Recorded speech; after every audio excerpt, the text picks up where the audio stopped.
guest in studio, former Secretary of State, Mike Pompeo.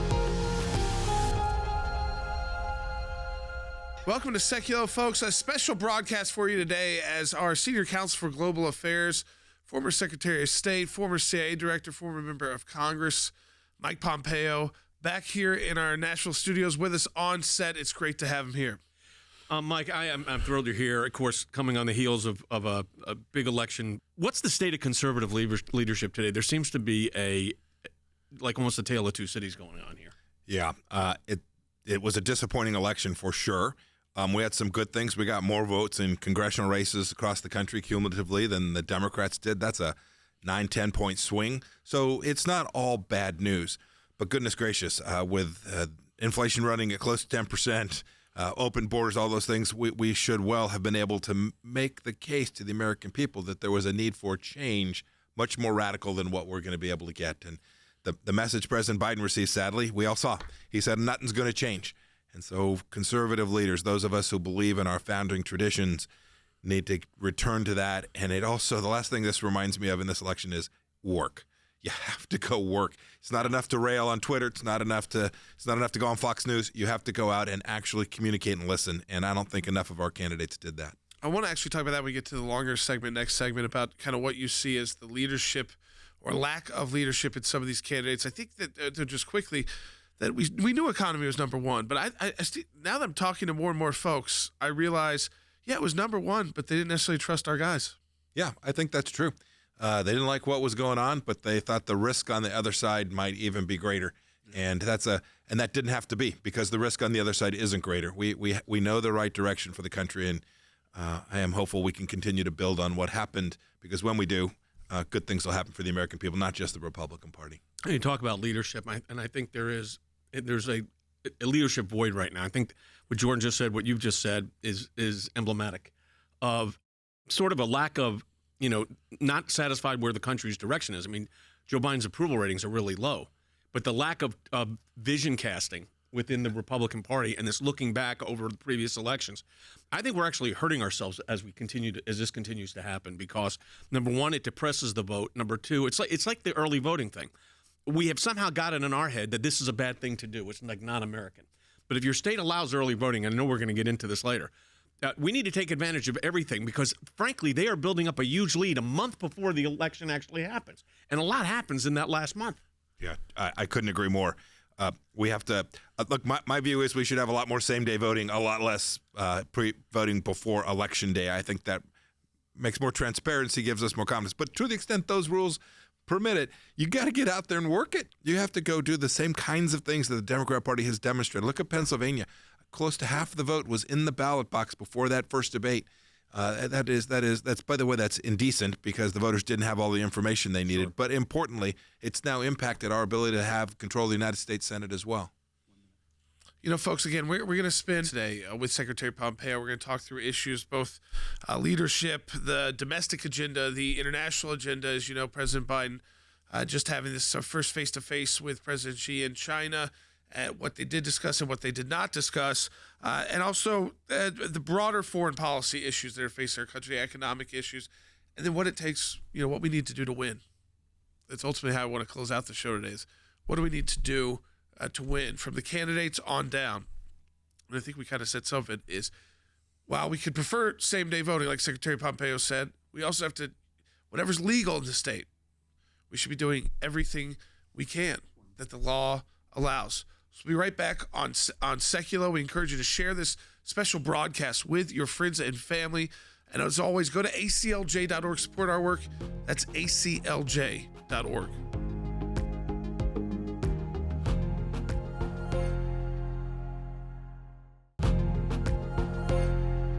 All right, welcome back to Sekulow. We have a special broadcast today because our Senior Counsel for Global Affairs, who joins our broadcast at least twice a week, is in studio with us. And, post-election, now dealing with a president who's had his first face-to-face with the Chinese leader and kind of what came out of that meeting. But we really wanted to talk about first, which is conservative leadership, not just breaking news. The question is this. I mean, you got to be reflective, Mike, after situations like this. And you've been in a lot of leadership positions. You ran the CIA, you were Secretary of State, you ran the State Department.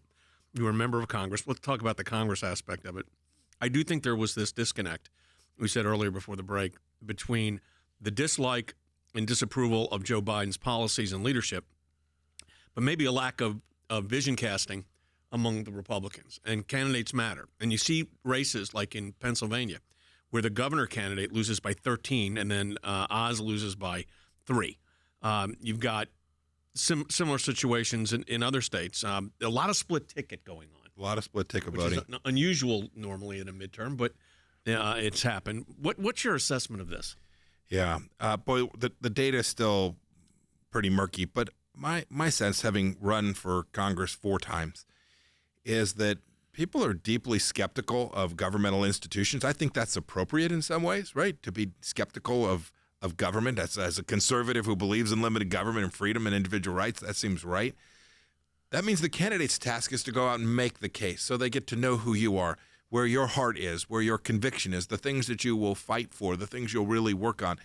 And I think sometimes we just think, well, we can just go on conservative talk radio, or we can just put something up on Twitter or wherever it is, and boy, the message will get out there and they'll be received. That is fundamentally not the case in America. And so you have to get out there and remind them why that conservative value set is best for them and for their family and for their grandkids. If you do those things, and you can see candidates that did. Look at Zeldin in New York, right?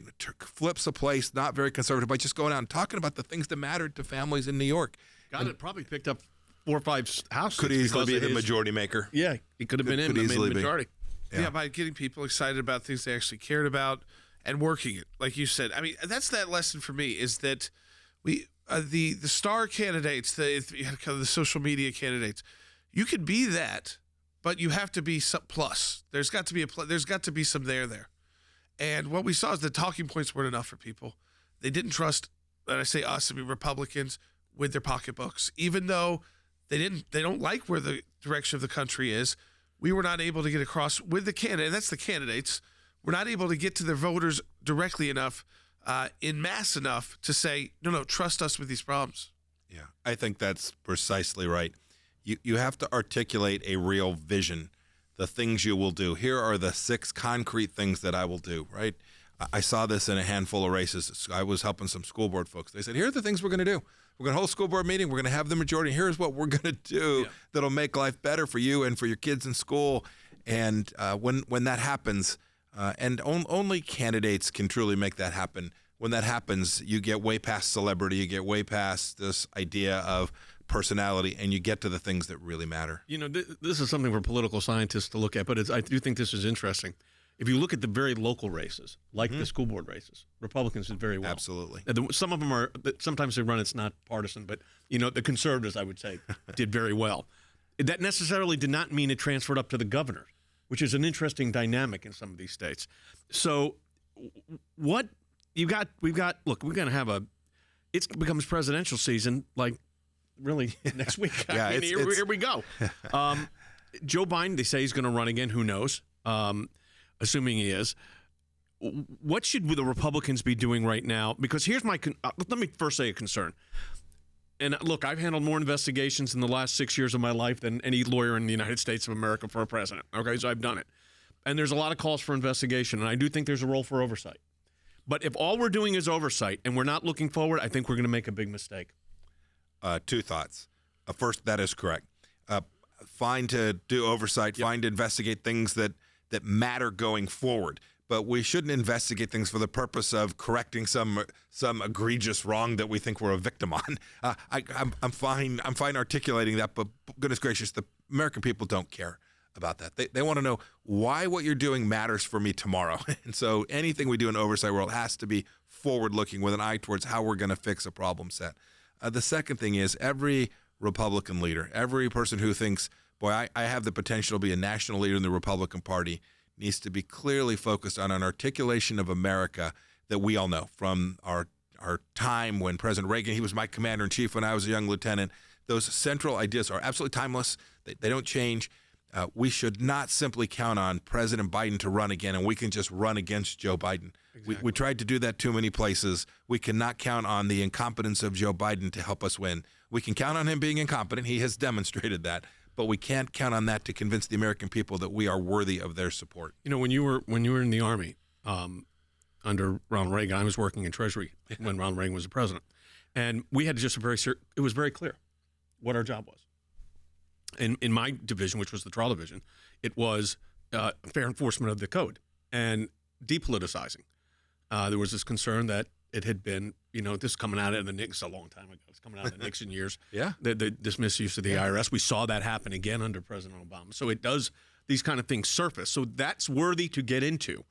But my concern here is we have got to, as conservatives, cast a vision forward of what America should look like again. It's easy to say, make America great again. It's a nice slogan. But the fact is, a majority of the people that voted for Senate didn't believe it, at least the way the election came out. They didn't articulate. Think about this. You had large numbers of Republican candidates talking about criminal justice reform, right? When in fact the American people wanted us to just prosecute them fairly, non-politically, and then keep them away from my family and my kids. Stop the fentanyl coming into the United Stop the States. fentanyl coming in. Secure the border for a reason, because it matters to my family, because you have fentanyl coming to our communities and destroying families, and because you have terrorists coming across the border. Just get these things right. The basic blocking and tackling that frankly Reagan built upon are the things that I'm convinced we didn't have enough candidates. They were prepared to defend and articulate that vision. Where do you see if you were leading those Republicans in the House, where would you encourage them to go when they're trying to figure out, can we get any legislation done with a Democrat Senate and a Democrat president, or do we just need to start really from scratch? Let's start articulating the big ideas on healthcare, education, the economy, the list, inflation, the list goes on. I think we should begin immediately to lay out our vision, but not just at the grand 90,000-foot level. Not just we're going to fix healthcare and we're going to stop. Right. We should put together actual legislation that says these are the 6 things that matter. And then, frankly, if you're in the House, you should pass it. You should demonstrate not only can you write it down, articulate it, defend it, but you can get the votes to make it happen if the American people will give us the space to go do that. Those are the kinds of concrete things that when I came in the class of 2010, 242, I think, by the time all the votes were counted. Big Tea Party wave. It was because we had articulated not just a contrast with Speaker Pelosi, right? Fire Pelosi. But we had articulated a vision for the things that we stood for and why it mattered that we were going to have the levers of power. Well, you mentioned the Tea Party. I mean, as you know, we represented the Tea Party with all the IRS hassles. But the fact of the matter is, what the Tea Party did was galvanize a group of citizens around a core set of beliefs. Yeah. Basic conservative values, but articulated conservative values. And it appears to me that in this last go-round, we're just really looking back. It's just, listen, I get the people upset about the election in 2020, but, by goodness, folks, by the time the next election for president is, that's going to be 2024. It's going to be what happened 5 years ago. We got to be looking forward in all of this. Yeah. And I saw some of this in this time. Oh, this is, I think there was shenanigans going on. There's no evidence of shenanigans. You know what the evidence is? We didn't really do a good job of selling. Yeah. I mean, I think that's the evidence. Yeah. I don't know about you, but I'm tired of losing. Yeah. Right. Yeah. Right. I'm tired. I don't mean that selfishly. I mean for the American people, they deserve better, and we have better, and we should articulate why our ideas are superior. And when we do, I'm confident that we can then be tired of winning. Yeah. I mean, we'll get into that coming up. We've got a lot more to talk about coming up ahead. That's right, folks. We're going to talk a little domestic policy. We're getting to China, foreign policy as well. We want you to share this with your friends and family. It's a special broadcast. You can learn a lot about a lot of different issues in this hour. And, of course, support the work of the ACLJ. That's at aclj.org. We have that matching challenge now, or you can double the impact of your donation. That's at aclj.org. Be right back.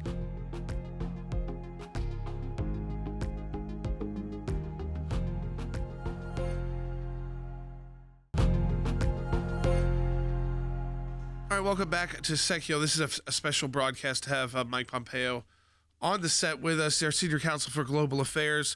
Post-election, but also looking forward. We're forward-looking here at the ACLJ. We have to be. We've got current cases going on. We got work we got to do. We know the Biden administration, even in this time period between the election and the new members of Congress being sworn in, they could be up to a lot of no good. So we want to talk a little about domestic policy that was on the top of people's minds when they went to vote. The number one issue was, of course, the economy. What is your concern, Secretary Pompeo, about the Biden agenda over the next 2 years when it comes to the economy? I get nervous that our Republican, very small majority, if they do take the House, will be really pressured into more of the handouts, more of the checks, and that seems to be like something people wanted, or they kind of voted on in this cycle. It's like, well, at least the Democrats will send me a check one day if things get too bad. Well, I hope and I've seen this dynamic when you have small majorities in the House. There's an enormous amount of pressure on those in the center, those in less conservative districts, to go along with some of that big government spending. I hope they will come to see that's not in America's best interest, and they'll withstand that. The Republican Party doesn't have a great record on that, frankly. We spent too much money too. But on big things like the crazy so-called Inflation Reduction Act, we still are in a pandemic, according to the Biden administration. We still have a national health emergency. And those kind of things, I think anybody who rightfully calls himself a Republican or conservative has to stand up and resist that, and that they will do that not just for themselves or for their district, but for the American people. We're literally $31 trillion down. We have inflation running rampant. Mortgage rates are still in the sevens. I think the worst is still in front of us in the economy, and the temptation from the Biden administration will be to double down on spending to try and, quote, fix it, end of quote. So assuming the Republicans take the House, at least you've got a block and tackle situation. I mean, you could at least stop some of this from going forward. But the American people are also going to expect some things to happen. And, the question is, does Joe Biden feel emboldened by this midterm election? And this is my view, and you may not share it, and it's fine. A lot of people might not share it. I think he feels emboldened. He did, in a midterm election, better than any president in recent history. Oh, there's no doubt he feels emboldened, right? His gut reaction was, no, I'm not going to change a darn thing. Nothing is. And so he tried to give debt reduction for student loans. The courts have now thrown it out. It was clearly unconstitutional. There's going to be a lot of work for the ACLJ to do, because I assure you he's going to go use every possible nook and cranny he thinks he can hide in to do things that we know are illegal, unconstitutional, and I would argue immoral as well. So there'll be tons of work to do to stop him down from a litigation perspective. But the voices that need to be heard are those that not only set off against the things Biden presents, but to your point, are forward-looking and present over the next 10, 12 months a vision, so that the candidates who step forward in 2024 to run for these races know precisely where the party stands, know the things they believe in, are prepared and capable of articulating them. What are you worried about with the lame duck session? You got these. I mean, could they do away with the filibuster, codify Roe? I mean, I see a list of horribles, a parade of horribles, if you will. I don't know if they feel that they've got everybody on board to do that, but I would imagine coming out of where they feel like they did so much better than they were expected, that they may try to use that to push some pretty radical stuff. They may. It's possible. Nothing good ever happens. I was there for 3 of them, I think. Yeah. Nothing good ever happens in these lame duck sessions. It's basically where people think in the dead of night, and there's a debt ceiling vote coming up. Those things typically end up with the agreement to be that we'll all agree to spend more money on things that we don't need more money for. You mentioned the filibuster, too. I think it's important to think about. The Democrats have made pretty clear they're prepared to move down that path.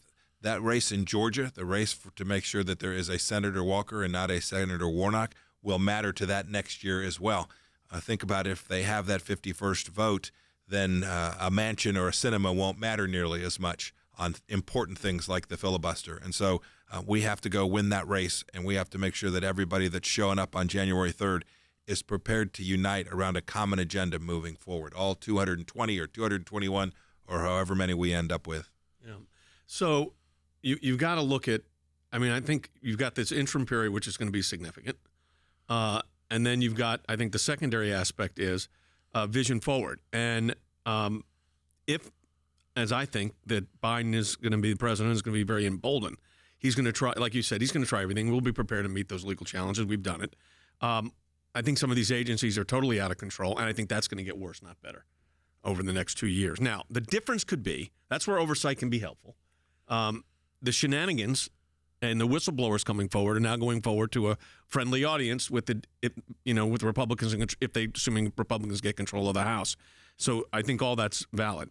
What domestic policies are the most significant looking forward ahead? What do you see as domestic policy? So the things that we did well for our 4 years were we told ordinary families and small businesses, go forth, take risk, and be successful. We'll reward you. We rewarded people who worked and who were prepared to work. So think the fancy word is deregulation. I always think about it as giving people space to go out and live their lives the way they want to. So I would start there. I would start with trying to slow down the bureaucracy from regulating, and Congress has the capability to do that. There are multiple tools. They should use every one of them to slow down the rulemaking processes inside these agencies. And then, too, there are big budget battles which set the course and their trajectory. Those budgets have to pass both houses, and you'll have the ability to deny them the ability to build out a budget that doesn't reflect conservative values as well. I'd put those as the top of the domestic agenda at the federal level. One thing, too, we're watching, it's kind of, who is this conservative coalition now? I mean, I think that there's the MAGA world of the coalition, there's the moderate world of the coalition, and then where I think we've got to do a better job of bringing them in is a lot of suburban women. That again, we knew Roe was not going to be, the overturning of Roe was not going to help Republicans. I always say to people, if I could choose between a midterm election, though, and some losses there, and overturning Roe versus Wade in a midterm, I'll choose overturning Roe versus Wade, and then having that battle moving forward, because I think there's just a lot of education that needs to be done there. But we've got to bring them back in the next couple of years. We've got to bring back the suburban moms who I think are the chaos candidate, however you want to define it. I call them chaos candidates. Are not selling. Even when it's a tough economy, even if their party represents a better position on it, they just think, I can't even keep a lot of these folks on TV when my kids are in the room. Yeah. I think those very people, the independents that we lost, and it looks like the data suggests we did pretty poorly there relative to where we have done before. Yep. They're looking for seriousness and stability and a calm and an orderliness and a path. They're not looking for people who are the loudest voices and the people who are screaming with the most radical articulation of the vision. They're looking for folks who want to govern in a way that delivers to their family the very stability so they can do their things they want to do. Go to Little League games, right? Cook the chili dinner at their church. All the things that these suburban moms do, plan a vacation, all those things. These are the things that actually people care about, and candidates who are prepared to go put policies in place that deliver that will be successful. Don't forget, supporting the work of the ACLJ, especially in the months of November and December, are really critical for us. This is how we determine our budgets for the year. We have some big initiatives next year. As Secretary Pompeo said, we've got a lot of work, and we know there's going to be a lot more work coming. So your support of the ACLJ and the matching challenge is incredibly important if you're able to. I know that's tough out there for a lot of people, and if you're not able to, we appreciate your prayers. If you're able to, whatever the amount is, we're getting a matching gift from other donors, so that doubles the impact. I encourage you to do that at aclj.org. That's aclj.org.